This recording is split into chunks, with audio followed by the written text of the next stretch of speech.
So this is the Twin Tanks parking lot.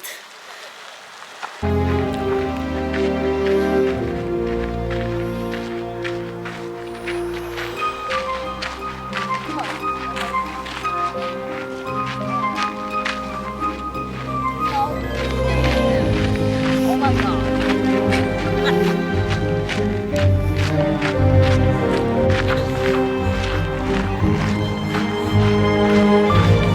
And then you cross the street.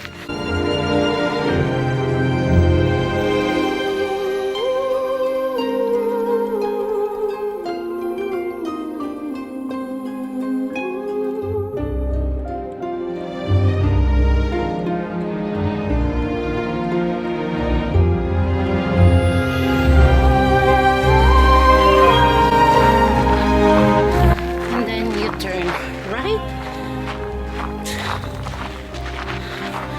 to go to Arch Rock. So they lined the trail with rocks.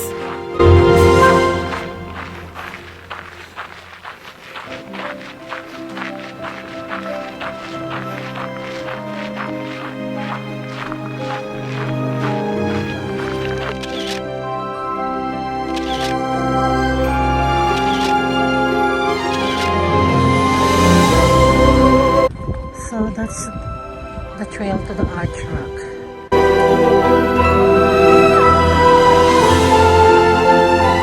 So that's the Arch Rock there.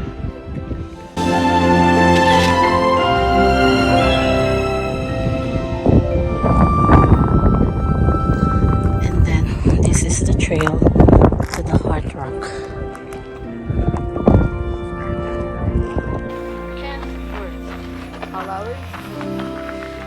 So this is the easiest way to climb the Arch Rock if you have a knee problem like me.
Parking lot is full. You can park in the curb here. This side there.